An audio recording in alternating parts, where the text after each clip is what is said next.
Hello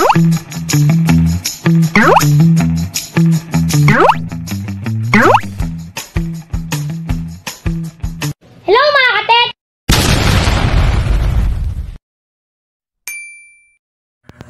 Okay, welcome back mga ka-WJT. Gagawa tayo ngayon ng GMA affordable box na ang sira niya, saksak natin. No display yun. No display siya, no? Okay, tingnan natin kung ano yung naging problema nito, no? Okay, buksan natin.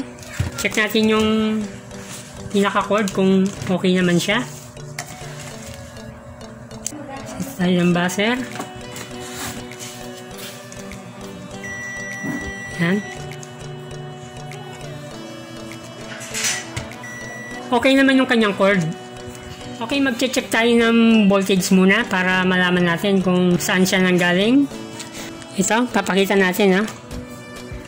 Yan. Itong diode na pinakamalaki. Ito. Dapat dyan may supply siya na 5 volts. Tapos, yung pinaka-test pad natin, dito yung negative. Tapos, dito yung positive. Positive ng test pad. Dito sa malaking diode. Yan. Tinuturo ko para yung iba naman kasi hindi naman din marunong, no? Marami rin tayo sigurong nanonood na hindi pa rin alam. Ngayon, nire-range natin siya ng DC. Okay, saksak natin. Sukatin natin dito, no? Ground. Tapos dito sa may diode na negative. Kita ba yung tester? Wesley? Sukatin natin ulit, ha? Dito yung ground. Tapos dito yung positive. Walang supply, Wesley. Ibig sabihin, dito tayo sa may power supply may problema. Ngayon, ganito gagawin natin. Range tayo ng buzzer. Yan, range tayo ng buzzer. Yan, may tumutunog. Okay. Check natin tong mismong output ng diode.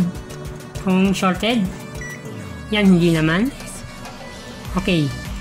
Hindi siya shorted dito. Ibig sabihin, dito tayo may problema sa mismong power supply niya. Ang gagawin natin dito, kung papakita ko ulit sa inyo, saksak ko ulit, talagang no display siya. Okay? No power.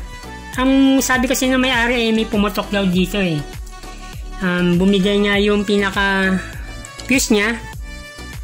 Yan, yung pinaka fuse. May shorted yung IC.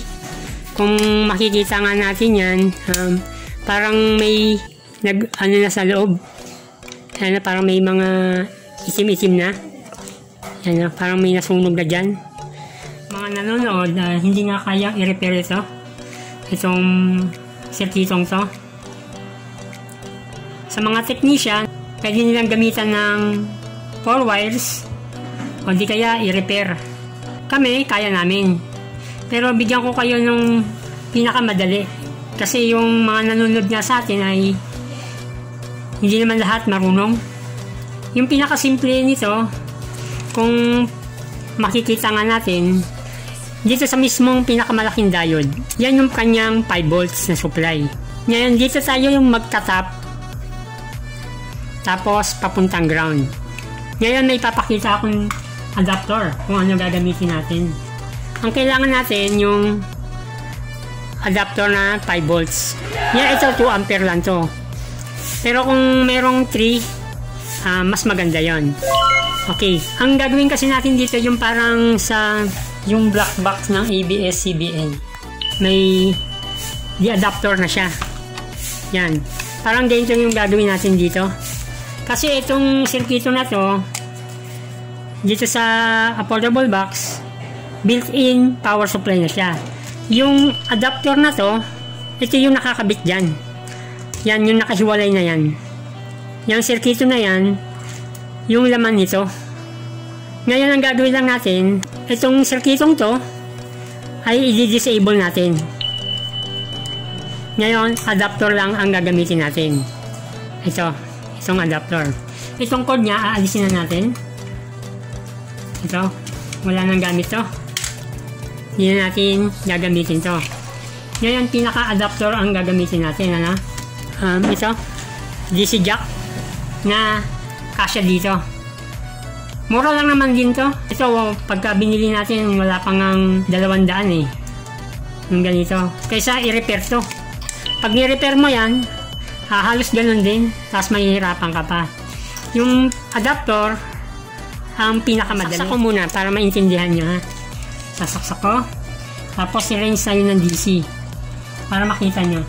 Mas maintindihan nyo kasi pagka ganito. Marami pa naman tayong nanonood na hindi pa masyadong maalam sa pag-repair. Ngayon tingnan natin yung supply ha, para makita nyo kung anong voltahe.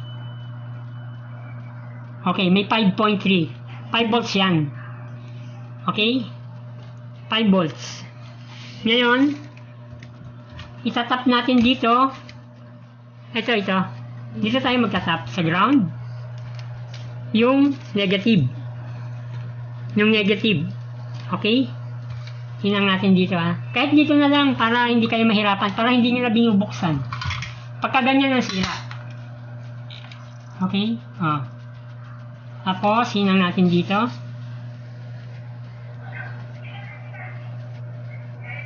Hinang natin dito.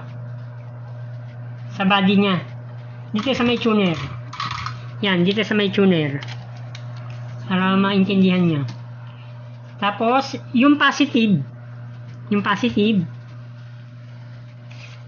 Dito tayo magkoconnect sa may diode. Yung may negative. Yan.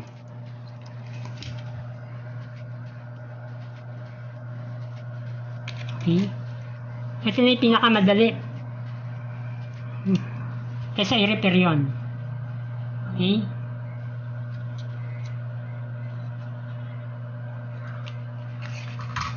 Okay, naikabitan natin ha. Tapos itatap lang natin dito. Para maging malinis naman. Dito, itatap natin. Dito sa mismong cord niya. Yan, parang ano na lang siya. Lalagyan lang natin ng glue. Okay. Okay, nakabitan natin. Lalagyan na lang natin siya ng glue mamaya. Pakita muna natin kung mag-work ba. Ngayon, saksak natin to. Saksak natin. Okay, nakasaksak na. Wala na siyang cord.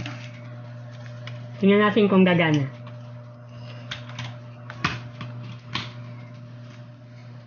Yun!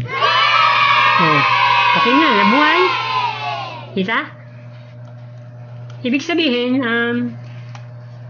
pinaka-simpleng gawin to, yung ginawa natin, kaysa yung re-repairin pa natin itong circuito na to. Okay? So, yan, nag-on na siya.